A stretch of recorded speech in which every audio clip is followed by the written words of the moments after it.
Bonjour, aujourd'hui vendredi 11 février 2022 et Pasteur Chris dans la rhapsodie d'aujourd'hui nous enseigne sur le thème véhicule de la vie. Le verset d'ouverture a été tiré dans Matthieu chapitre 28 verset 19 qui dit: Allez, faites de toutes les nations des disciples, les baptisant au nom du Père, du Fils et du Saint-Esprit. Pasteur Chris nous explique en disant: lorsque nous disons que la venue du Seigneur est plus proche que jamais, certains demandent: dans ce cas, ai-je encore besoin de démarrer une entreprise ou d'aller à l'école?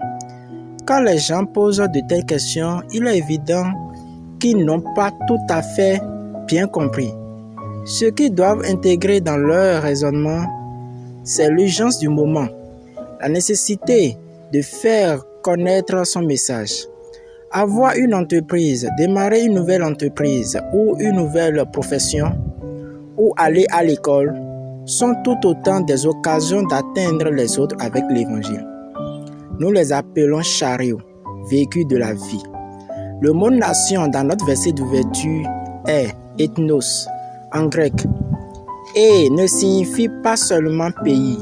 Cela fait référence aux divisions sociales ou taxonomiques des gens. Et celles-ci peuvent être divisées en divers ethnosystèmes. Par exemple, il y a distinctement des nations du lieu de travail, des nations professionnelles, des nations du voisinage. Tout le personnel d'un organisme précis, d'une association d'ingénieurs, des résidents d'une communauté villageoise. Si vous êtes avocat et que vous appartenez à une association d'avocats, c'est une nation d'avocats. Êtes-vous étudiant? Votre communauté d'étudiants est une nation. Selon la définition de notre verset d'ouverture, vous devenez le prédicateur dans votre monde. En tant que jeune garçon, il y a de nombreuses années, j'ai été mis au défi de gagner des élèves à Christ. Et je l'ai fait. Je suis allé au-delà de mon école pour impacter d'autres écoles. En tenant des conférences avec les élèves, j'ai prêché parmi les groupes de jeunes. Et beaucoup d'entre eux ont été gagnés à Christ. Alléluia. Notre foi en Jésus et notre attente de son retour imminent font encore que nous soyons plus passionnés pour faire plus.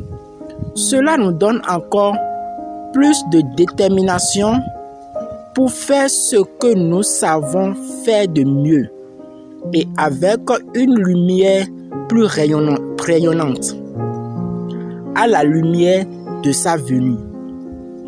Nous marchons avec direction et devenons plus focalisés, profitant de l'opportunité de nos nations pour atteindre plus de personnes avec beaucoup plus d'urgence.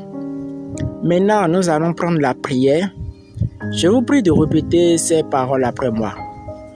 Le Seigneur m'a oint pour délivrer les hommes de la servitude pour la glorieuse liberté des fils de Dieu, les faisant passer des ténèbres à la lumière et du péché à la justice.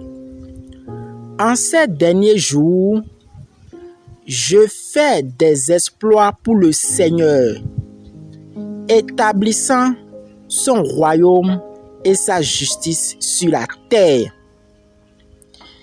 et dans le cœur des hommes. Au nom de Jésus, Amen.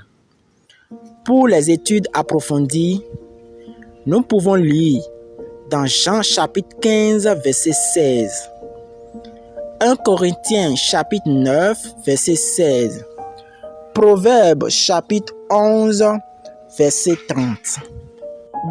Nous espérons que vous avez été bénis par ce dévotionnel. nous vous invitons à faire de Jésus-Christ le Seigneur de votre vie, si vous n'êtes pas encore né de nouveau. Je vous prie de répéter ces paroles après moi. Ô Seigneur Dieu, je crois de tout mon cœur en Jésus-Christ, Fils du Dieu vivant. Je crois qu'il est mort pour moi et Dieu l'a ressuscité des morts. Je crois qu'il est vivant aujourd'hui. Je confesse de ma bouche que Jésus-Christ est le Seigneur de ma vie à partir d'aujourd'hui. Par lui et en son nom, j'ai la vie éternelle. Je suis né de nouveau. Merci Seigneur d'avoir sauvé mon âme. Je suis désormais un enfant de Dieu. Alléluia. Félicitations, vous êtes désormais un enfant de Dieu. Pour recevoir plus d'informations sur comment vous pouvez grandir en tant que chrétien, veuillez nous contacter sur le 96 95 93 93. Je vous invite donc à aimer, commenter et s'abonner si vous êtes nouveau sur cette chaîne. Merci beaucoup pour votre attention.